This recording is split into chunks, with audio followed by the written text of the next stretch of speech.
الحمد لله رب العالمين والصلاة والسلام على سيد المرسلين وعلى آله وأصحابه أجمعين. أما بعد فأعوذ بالله من الشيطان الرجيم. بسم الله الرحمن الرحيم. الباقيات الصالحات خير عند ربك ثوابا وخير عملا. صدق الله العظيم. درود شریف. اللهم صل على سيدنا مولانا محمد وعلى آل سيدنا مولانا محمد. طب القلوب ودوائها وعافية الأبدان وشفائها ونور الأبصار وضيائها وآله صحبه دائما أبدا. باقیات الصالحات آپ کے رب کے نزدیک ثواب اور امید کے اعتبار سے ملتا ہے. دوسرا اعتبار کو بھی اسی آیت سے متعلق کچھ گفتگو کی گئی تھی.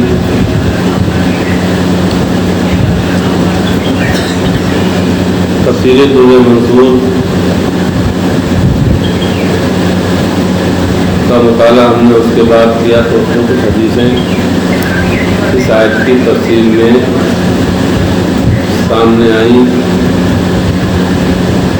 ان احادیث مبارکہ کا خلاصہ اس آیت کی تفسیر کی روشنی میں ہم آج عرض کرنے جا رہے ہیں. پہلے والا جملہ ہے المال والبنون زینت الحیات الدنیا. مال اور اولاد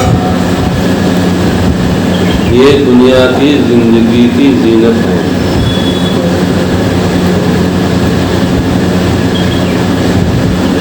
یہ دنیا کی زندگی کی زینت ہے. مال سے کتنی محبت ہوتی ہے انسان کو ہر انسان جانتا ہے, اور اولاد سے کتنی محبت ہوتی ہے انسان کو بھی انسان جانتا ہے.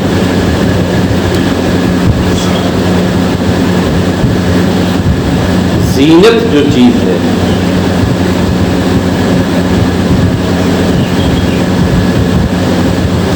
زینت کا تعلق لہو و لعب سے ہے. لہب لعب یہ بھی دونوں لفظ قرآن میں آئے. لہب لعب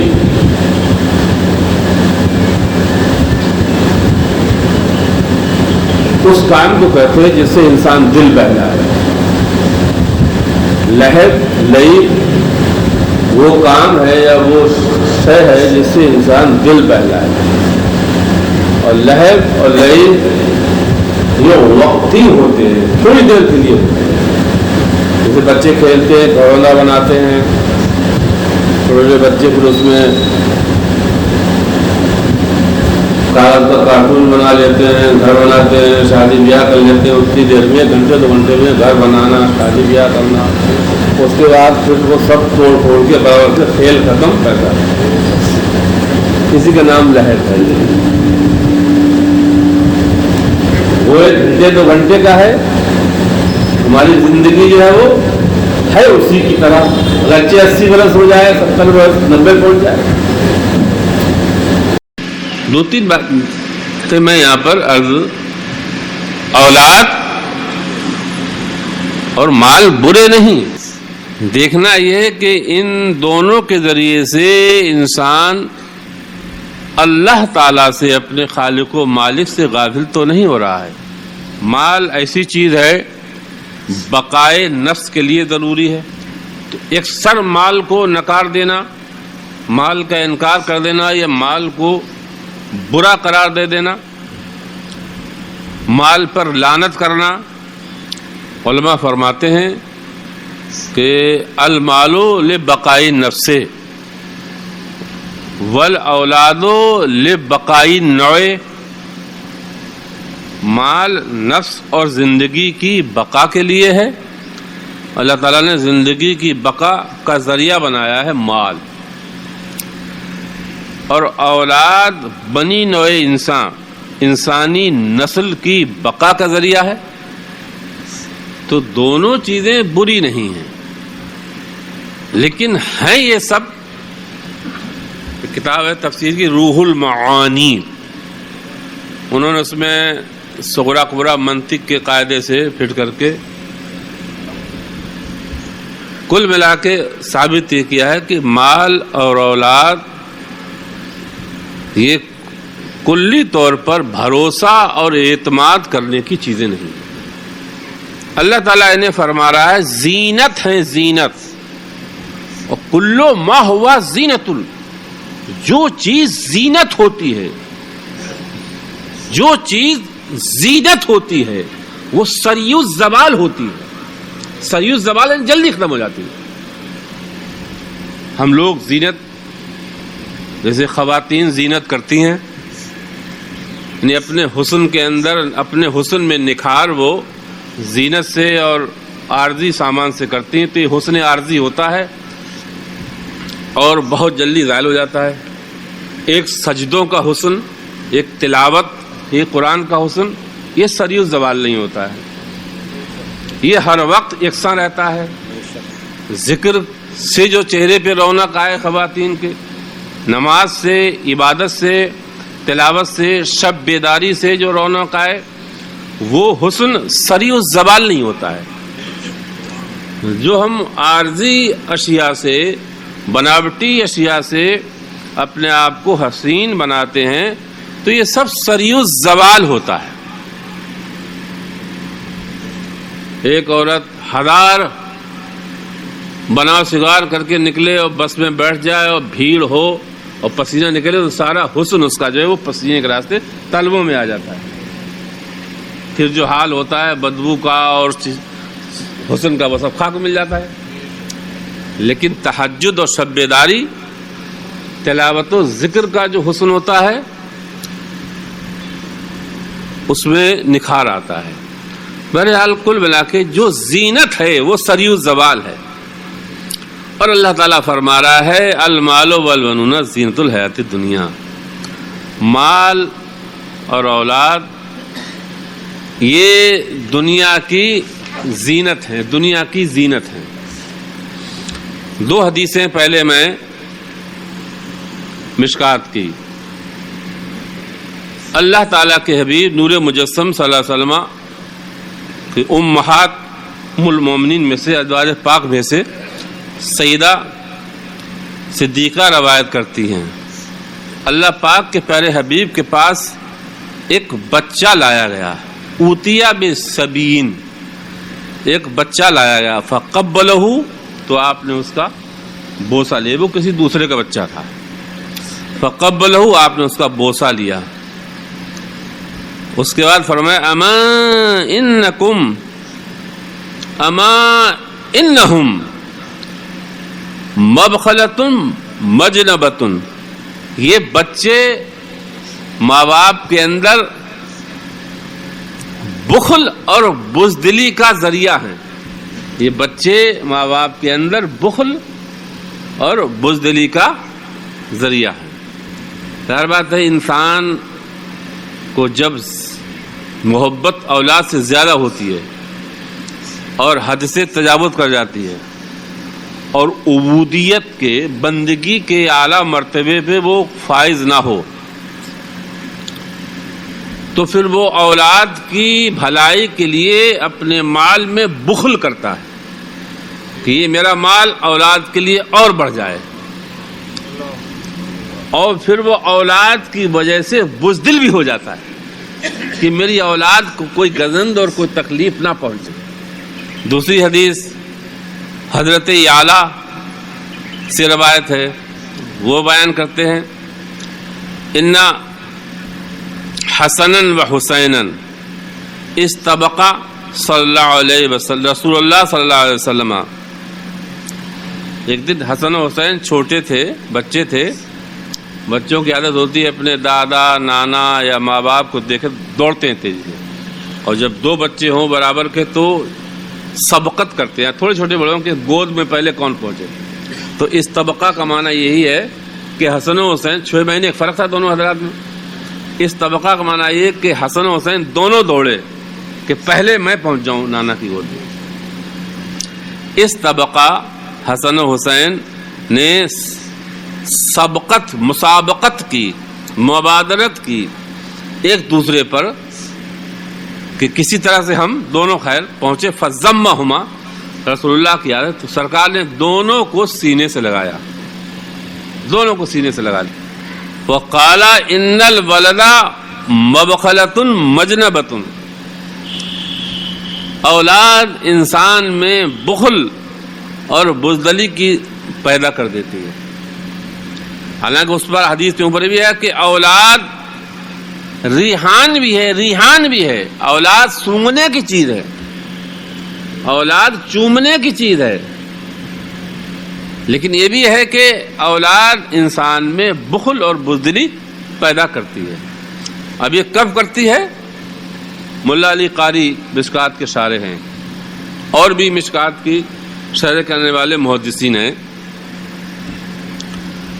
تو اگر انسان میں، جیسے اللہ پاک کے پیارے حبیب تو عبودیت کے اعلیٰ مرتبے پر قائم تھے، بندگی کے، یعنی ایسا اعلیٰ بندہ خدا کا، خدا کی مخلوق میں کوئی ہوا ہی نہیں ہے. جس قدر توجہات آپ کی اللہ تعالی کی طرف رہتی تھیں، ایسی توجہات اللہ تعالی کے بندوں میں، اتنی اعلیٰ توجہات، اتنا حضور، ایسا حضور جیسا کہ اللہ تعالیٰ نے آپ کو عطا فرمایا تھا، کسی کو اس کے بندوں میں نہیں ملا.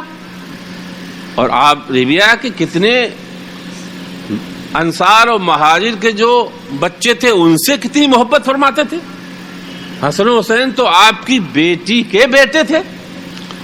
تو علامہ شارح مشکات فرماتے اگر انسان میں مرتبہ عبودیت کامل نہیں ہے، یعنی اللہ تعالیٰ کے پیارے حبیب جو اپنی اولاد یا اپنے اصحاب کی اولاد سے اتنی محبت فرماتے تھے، تو آپ کا یہ اپنی اولاد یا اپنے اصحاب کی اولاد یا چھوٹے بچوں سے محبت فرمانا خدا سے غافل نہیں کرتا تھا، اللہ تعالی سے آپ کو غافل نہیں کرتا تھا. چونکہ عبودیت کے اتنے اعلیٰ مرتبے پر فائز تھے کہ ادھر سے غیبوبت ہوتی ہی نہیں تھی. یعنی آپ دنیا والوں کی طرف متوجہ رہتے تھے، اس کے باوجود آپ کا قلبی تعلق اپنے خالق و مالک سے ہر وقت رہتا تھا. تو علماء فرماتے اگر انسان عبودیت کے اعلیٰ مرتبے پر قائم ہے، فائز ہے یا کامل ہے، تو انسان کا جو طبعی محبت اولاد سے کرنا ہے، یہ طبعی محبت اولاد سے کرنا جو ہے وہ بزدلی یا بخل کا سبب نہیں بنتا ہے. اور اگر عبودیت کے مرتبے پر فائز نہیں ہے تو یقینی طور پر انسان کے اندر یہ اولاد سے محبت زیادہ پیدا کرنا ہے، جو حد سے تجاوز کر جاتی ہے، وہ بخل کا سبب بنتی ہے اور بزدلی کا سبب بنتی ہے. انسان کی پیدائش اور تخلیق کا جو مقصود اصلی ہے وہ یہ ہے کہ انسان محبوب حقیقی سے محبت کرے. انسان کا جو محبوب حقیقی، مطلوب حقیقی ہے وہ اللہ تعالی ہے. باقی سب محبوب اضافی ہیں، اضافی. ہم اپنے ماں باپ سے محبت کریں، یہ محبت اضافی ہے. انسان اولاد سے محبت کرے، یہ محبت اضافی ہے، اضافی. یعنی یہ محبت اللہ تعالیٰ کی وجہ سے ہو. بیوی سے محبت فطری چیز ہے، یہ اللہ تعالیٰ کی وجہ سے ہو. ماں باپ سے محبت بھی ہونا چاہیے، یہ اللہ تعالیٰ کی وجہ سے ہو. مال سے محبت ہو، چونکہ مال زندگی کی ضرورت ہے، تو یہ بھی اضافی ہے. یہ اضافی کو سمجھ، جتنی بھی دنیا میں محبتیں انسان سے وابستہ ہیں، یہ ساری محبتیں اضافی ہیں. اضافی محبت حقیقی صرف کس سے ہونا چاہیے؟ اللہ، اللہ، اللہ تعالی سے ہونا چاہیے. اور یہ محبت حقیقی یا تو انبیاء کو ہوتی ہے یا پھر انبیاء کے توسط سے جو اولیاء اللہ ہوتے ہیں وہ اس محبت پر فائز ہوتے ہیں. بہرحال المال والبنون، تو مال بقائے نفس کے لیے ہے، اولاد بقائے نسل کے لیے ہے. لیکن چونکہ یہ سریع الزوال ہے، پھر میں آتا ہوں، چونکہ یہ سریع الزوال ہے، انسان کا ان سے ساتھ چھوٹ جاتا ہے، تو اب مال اولاد یہ دونوں چیزیں فخر کا ذریعہ نہیں، فخر نہیں، ان پہ فخر نہیں کرنا چاہیے. مال پہ بھی فخر نہیں کرنا چاہیے، اولاد پہ بھی فخر نہیں کرنا چاہیے، چونکہ یہ لہو و لعب ہیں، کھیل کود ہیں، دل بہلانے کی چیزیں ہیں، اور جو دل بہلانے کی چیز ہوتی ہے وہ سریع الزوال ہوتی ہے، اور عقل مند عاقل کو یہ زیب نہیں دیتا ہے کہ اس پہ فخر کرے. سورہ عنکبوت کی ایک آیت ہے، سورہ عنکبوت 21واں پارہ، اللہ پاک فرماتا ہے وما هذه الحیاة الدنیا الا لہو ولعب. دنیا کی زندگی کیا ہے؟ نہیں ہے دنیا کی زندگی مگر کھیل کود. الا لہو ولعب وما هذه الحیاة الدنیا الا لہو ولعب. دنیا کی زندگی کیا ہے؟ صرف کھیل ہے، یہ کھیل ہے، کھیل. وَإِنَّ الدَّارَ الْآخِرَةَ لَهِيَ الْحَيْوَانُ، اور اگر باقی رہنے والی زندگی ہے تو وہ آخرت کی زندگی ہے. کل ما فی الدنیا ہوا یفنی وکل ما فی الآخرہ ہوا یبقا. دنیا میں جو ہے، یہ دنیا کا جو ہے وہ فانی ہے، اور آخرت کا جو ہے وہ باقی ہے. اسی مفہوم کو اللہ تعالیٰ اس آیت میں بیان فرماتا ہے وما هذه الحیاة الدنیا الا لہو ولعب، یعنی سریع الزوال. دنیا کی جو چیز ہے وہ سریع الزوال ہے. وَإِنَّ الدَّارَ الْآخِرَةَ لَهِيَ الْحَيْوَانُ، اور بے شک زندگی اگر ہے تو وہ آخرت کی زندگی ہے. اب حضرت فضیل ابن عیاض، اولیاء اکرام، مشایخ اکرام، متقدمین اولیاء اکرام میں آپ کا نام آتا ہے. حضرت فضیل فرماتے ہیں فانی دنیا سونے کی ہو اور باقی آخرت ٹھیکری کی ہو، مٹی کی ہو. بھائی سونے مٹی میں کیا تقابل، آپ خود ہی سمجھتے ہیں. فانی دنیا سونے کی ہو اور باقی خزفن آیا، خزفن مانے ٹھیکری، سوکھی مٹی، ٹھیکری کہہ سکتے ہیں اس کو، جو کمار کے لبے میں ٹوٹتی پھوٹ جاتی ہیں ٹھیکریاں، وہ ٹھیک نہیں کراتی. تو فرماتے فانی دنیا سونے کی ہو اور باقی آخرت ٹھیکری کی ہو، تب بھی عقل مندی یہی ہے کہ اس مٹی کی ٹھیکری کو سونے کی زندگی پہ یا سونے کے مال پہ ترجیح دی جائے، چونکہ وہ سونا ہے تو ضرور لیکن فانی تو ہے، اور وہ مٹی کی ٹھیکری ہے، مٹی کی تو ضرور ہے لیکن وہ باقی تو ہے. وما هذه الحیاة الدنیا الا لہو ولعب. اب ایک حدیث اور، سب جانتے ہیں دنیا میں 4 حضرات ہیں، 4 لوگ ایسے ہوئے جن کی کل دنیا پہ حکومت تھی. 2 مومن تھے، 2 غیر مومن. تو جو مومن تھے ان میں ایک حضرت سلیمان علیہ السلام. سلیمان علیہ السلام کی حکومت کے بارے میں کتنی وسیع، کتنی فل پاور، کتنی طاقتور حکومت تھی آپ کی. انسانوں پہ نہیں تھی، جناتوں پر بھی تھی، ہوا پر بھی حکومت تھی. آج بادشاہ پلین سے چلتے ہیں اور سلیمان علیہ السلام آج کے پلینوں سے زیادہ سریع رفتار پلین سے چلتے تھے. سمندروں کے خزانوں پر بھی حکومت ان کی تھی. تو وہ فرماتے ہیں، ذرا سنیے کیا فرماتے ہیں. سلیمان علیہ السلام کہتے ہیں لَتَسْبِحَةٌ فِي صَحِيفَةِ مُؤْمِنٍ تسبیح فی صحیفۃ مومن. ہمارے آپ کا جو صحیفہ نامہ اعمال، ہم جو سبحان اللہ الحمدللہ سبحان اللہ الحمدللہ پڑھتے ہیں، تو ہماری ایک تسبیح یعنی ایک مرتبہ سبحان اللہ کہنا یا 100 مرتبہ پوری ایک تسبیح مان لیجیے آپ، ایک تسبیح سبحان اللہ کی، فرماتے لا تسبیحۃ فی صحیفۃ مومن خیر مما اوتی ابن داؤد.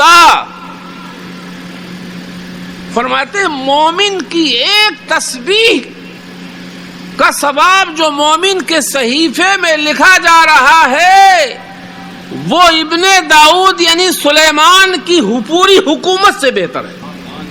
خیر مما اوتی ابن داؤد، غور کریے، خیر مما اوتی ابن داؤد.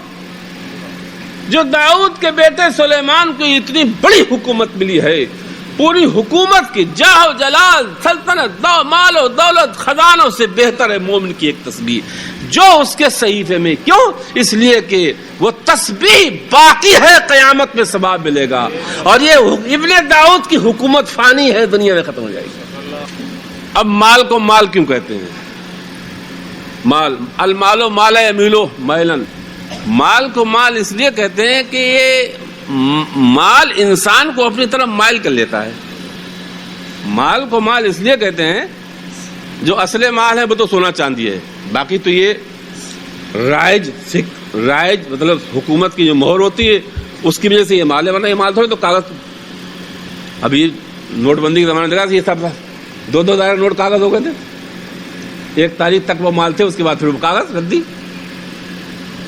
تو جو اصل مال ہے، اصل مال جسے بولتے ہیں، جو مال متقوم ہے حقیقت میں، وہ کیا ہے؟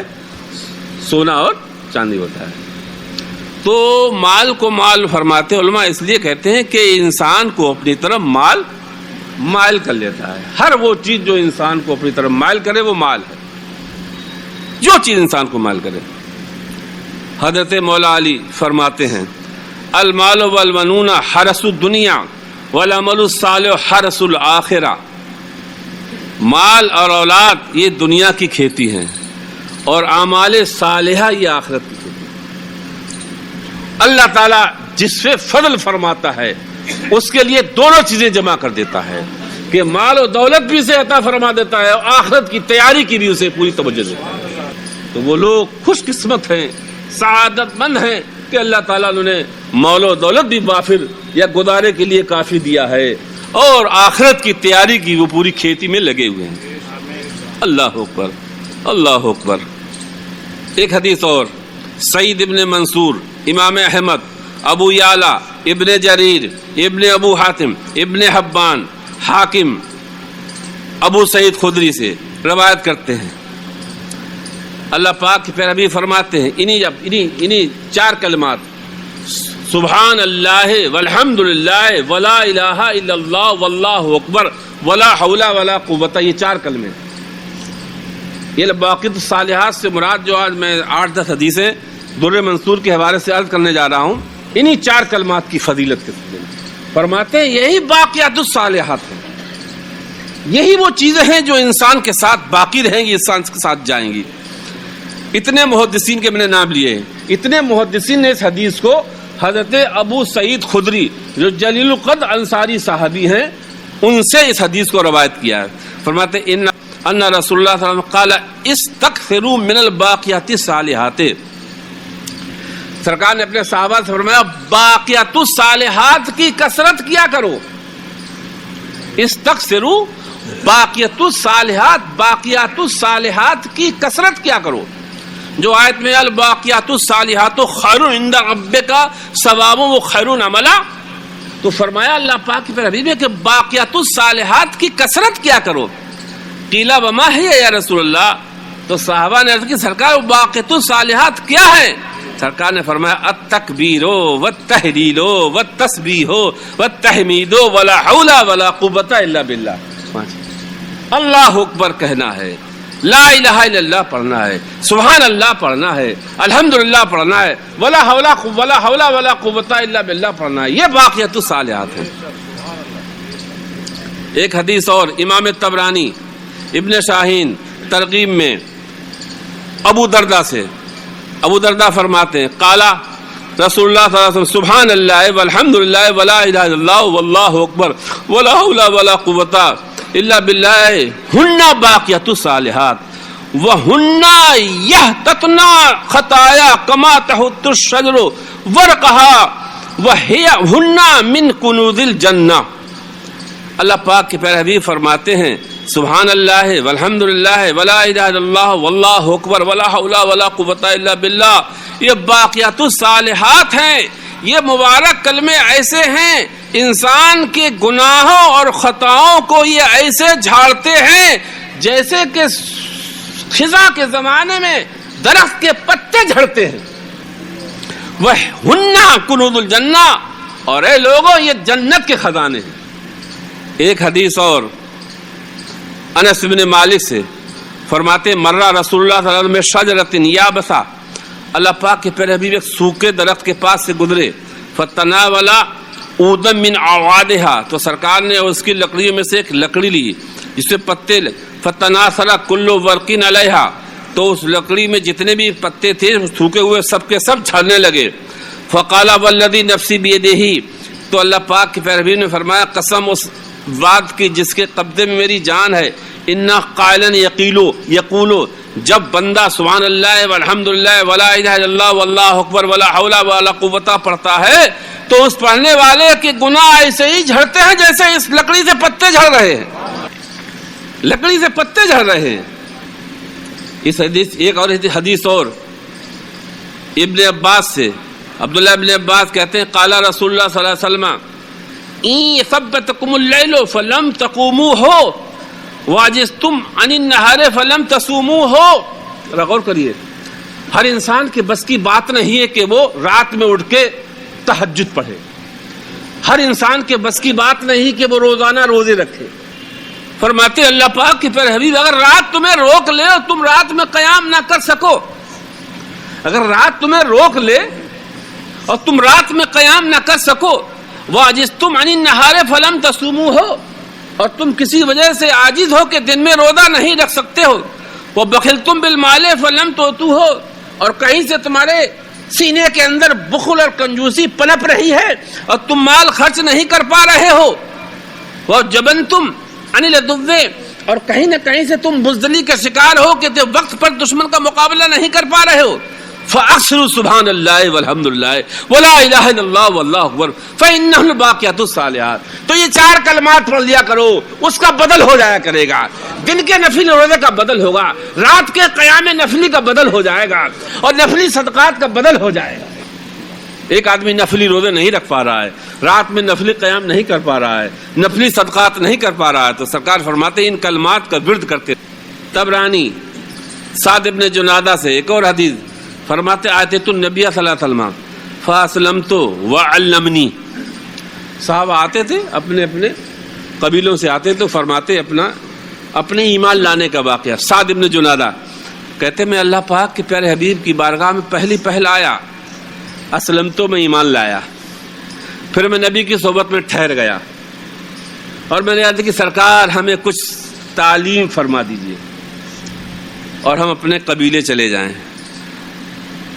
جب تعلیم کی عرض کی تو فرماتے فعلمنی وعلمنی قل هو اللہ احد واذا زلزلت الارض زلزالها واخرجت الارض اثقالها، یہ بھی 30 پارے، وقل یا ایھا الکافرون وعلمنی هؤلاء الکلمات۔ اللہ پاک کے پیارے حبیب نے یہ 3 صورتیں ہمیں تعلیم فرمائی اور یہ کلمات سبحان اللہ والحمد للہ ولا الہ الا اللہ واللہ اکبر ولا حول ولا قوت، فرمایا جاؤ یہ تینوں صورتیں یاد کر لو اور ان کلمات کا ورد کہتے رہنا، تمہارے لیے کافی ہے، نجات کو تمہارے لیے کافی ہے۔ اللہ اکبر۔ ایک حدیث اور عبداللہ ابن عباس سے الباقیات الصالحات کی تفسیر فرماتے ہیں سرکار نے فرمایا ہیا ذکر اللہ، اللہ کا ذکر مطلقاً کسی اللہ پاک کے اسم سے کریں، اللہ سے کریں، یا غفارو یا غفارو، یا ستارو یا ستارو، یا کریمو یا کریمو، کسی اللہ تعالیٰ کے نام سے کریں۔ لا الہ الا اللہ، اللہ اکبر، سبحان اللہ، والحمدللہ تبارک اللہ ولا حول ولا قوت استغفر اللہ صلی اللہ علی محمد صلی اللہ علی محمد والصلاۃ والقیام والصیام والحج والصدقۃ والعتق والجہاد والصلۃ وجمیع الاعمال الحسنات ہی ہن الباقیات الصالحات وہی تبقى لأہلها فی الجنہ. یہ سارے اذکار اور یہ سارے اعمال سب کے سب انسان کے ساتھ باقی رہیں گے جنت میں. ایک حدیث اور سعید ابن مسیب یہ جلیل القدر تابعی ہیں, یہ روایت کرتے ہیں سعد ابن وقاص سے, کہتے کننا عند سعد ابن وقاص. سعد ابن وقاص سب جانتے ہیں عشرہ مبشرہ سے ہیں. سعد ابن وقاص ایسے صحابی ہیں جو عشرہ مبشرہ سے ہیں. بعض لوگوں نے فرمایا یہ تیسرے مومن ہیں, تیسرے مومن ہیں, مردوں میں یہ تیسرے مومن ہیں. 17 سال کے تھے اس وقت ہی ایمان لے آئے تھے. سعد ابن وقاص فرماتے میں سعد ابن وقاص کے پاس بیٹھا ہوا تھا, گفتگو چل رہی تھی, باتوں باتوں میں سکتا تھوڑا رک گئے. وہ ہوتے ہیں لوگ رشتہ دار ملنے آتے ہیں, دوست احباب ملنے آتے ہیں, تو ظاہر بات ہے انسان کی فطرت ہے کہ وہ ان کے ساتھ باتوں میں الجھ جاتا ہے. کبھی سفر کی باتیں چھڑ جاتی ہیں, کبھی گھر کی باتیں چھڑ جاتی ہیں, کبھی کاروبار کی باتیں چھڑ جاتی ہیں, بہت سی باتیں بات میں بات نکلتی ہے, تو انسان اس وقت یقینی طور پر کچھ نہ کچھ وہ اللہ تعالیٰ سے غافل ہو جاتا ہے. بچپنے کے دوست آ جاتے ہیں, بوڑھے بیٹھے ہوئے دونوں بچپنے کے دوست آ گئے, چھڑ گئی بچپنے کی باتیں, بچوں کے کاروبار کی باتیں چھڑ جاتی ہیں, مختلف طرح کے اس طرح کے حالات انسان ہر انسان سامنے آتے ہیں. فرماتے میں سعد بن وقاص سے ملنے گیا. سعد بن وقاص صحابی ہیں, عشرہ مبشرہ سے ہیں, مستجاب الدعوات ہیں, اور سعید ابن مسیب جلیل القدر تابعی ہیں. کہتے میں ان سے ملنے گیا, باتوں پر باتیں چلتی نہیں. فسکتا سکتتن, وہ کچھ دیر کے لیے خاموش ہو گئے. فقال لقد, کچھ دیر فرمایا انہوں نے, لقد قلت فی سکتتی ہذہ خیر مما سقط نیل والفرات. کہتے جو میں تھوڑی دیر چپ رہا, میں نے آپ سے کوئی بات نہیں کری, اس اسنا میں, اس درمیان میں نے کچھ ایسے کلمات پڑھے ہیں جو ان تمام زمینوں سے بہتر ہیں جن کو دریائے نیل اور دریائے فرات سیراب کر رہا ہے.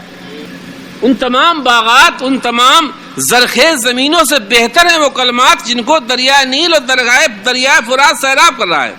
قلنا لہو ما قلتا, تو میں نے پوچھا حضرت آپ نے کیا کلمات پڑھے بھی؟ تو کہتے قلت سبحان اللہ والحمد للہ ولا الہ الا اللہ واللہ اکبر. ہم نے یہ کلمات پڑھے. اس سے پتہ لگا کہ اگر انسان کے دوست احباب آ گئے ہیں اور باتوں میں باتیں نکل رہی ہیں تو بیچ میں تھوڑا سا سکتہ کر کے اللہ تعالیٰ کا ذکر کر لینا چاہیے, تاکہ وہ محفل, پوری محفل یا پورا وقت غفلت کا وقت نہ قرار پائے.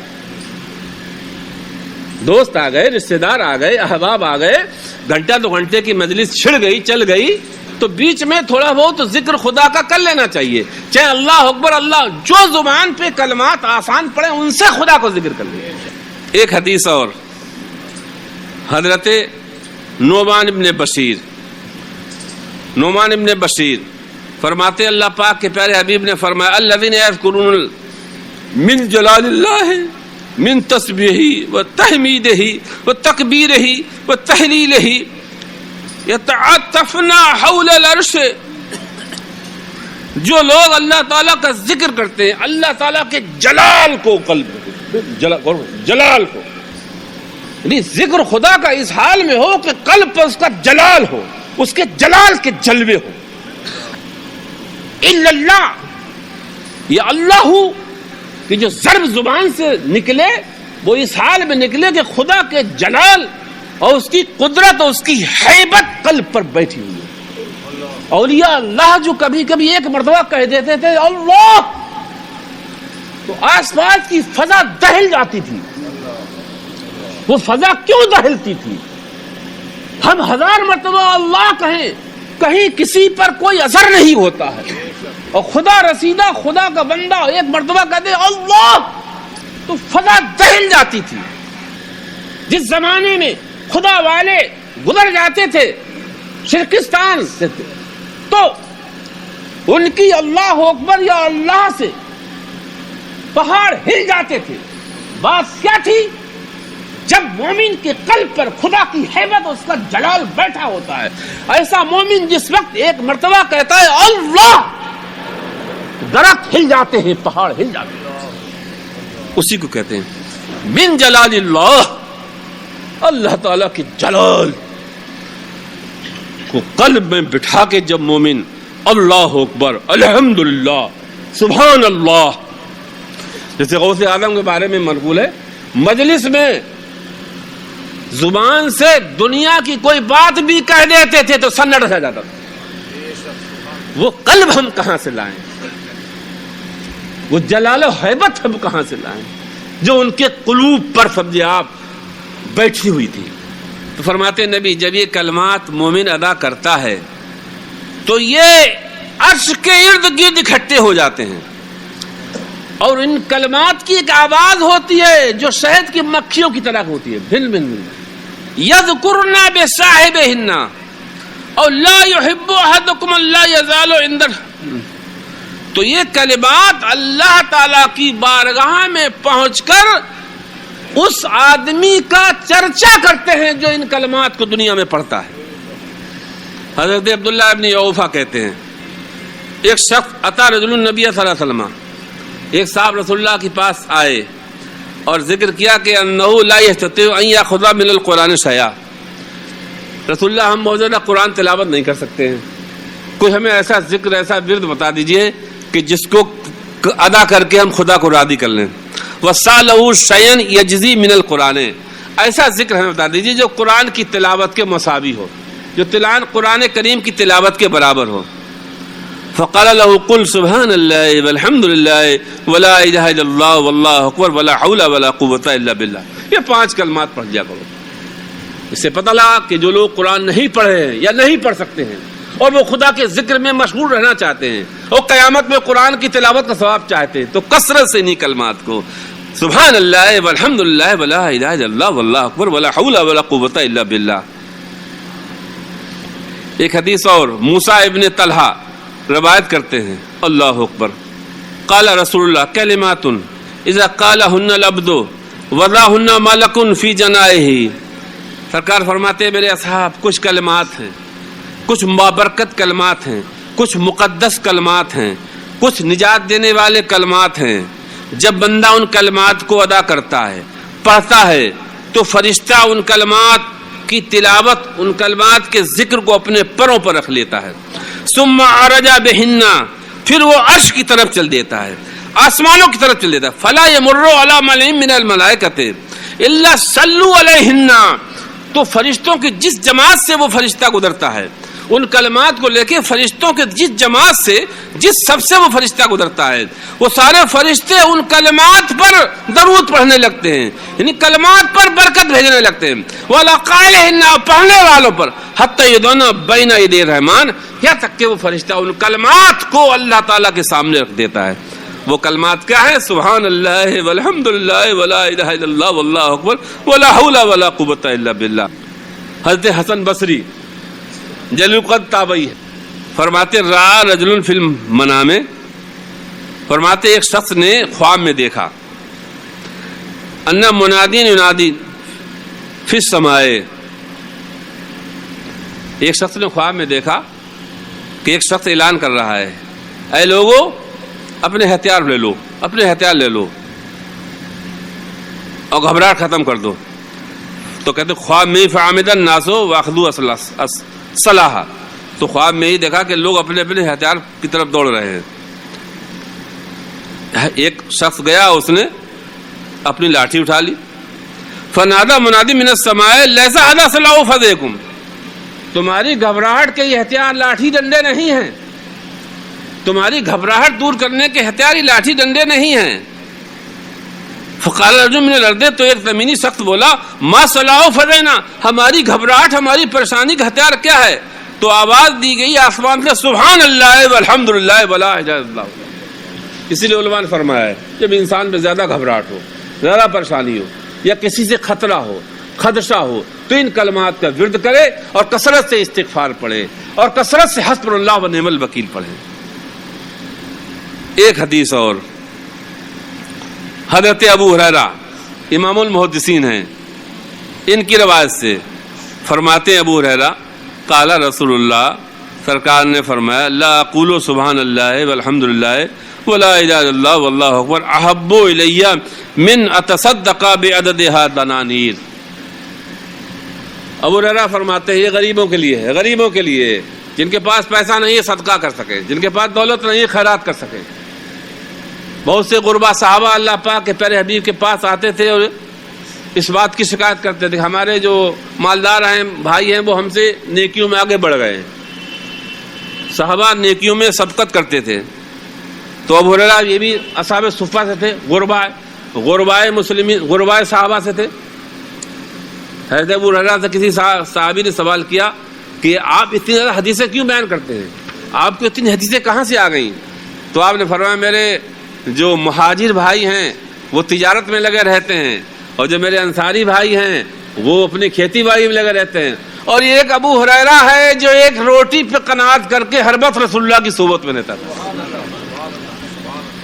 ایک ابو ہریرہ ہے جو ہر وقت ایک روٹی پہ قناعت کر کے بے شبہ بت نہیں لبدایا ہے کہ جو مل گیا اس کو کھا لیا بس، اور رسول اللہ کی صحبت میں رہتا تھا۔ ان کی صحبت کی برکت ہے کہ مجھے اتنی حدیثیں اتنا علم آ گیا ہے۔ تو وہی ابو ہریرہ روایت کرتے ہیں قال رسول اللہ، سرکار نے ارشاد فرمایا لا ان اقول سبحان اللہ والحمد للہ ولا الہ الا اللہ واللہ اکبر احب الی من اتصدق بعددها دنانیر۔ جتنے ان کلمات میں حروف ہیں، جتنے ان کلمات میں حروف ہیں یا یہ جتنے یہ کلمات ہیں، فرماتے ہیں سرکار میرے نزدیک ان کلمات کے برابر دینار صدقہ کرنے سے بہتر ہے کہ میں ان کلمات کا ورد کرتا رہوں۔ ان کلمات کے برابر دینار دنانیر صدقہ کرنے سے بہتر ہے کہ میں ان کلمات کا ورد کرتا رہوں۔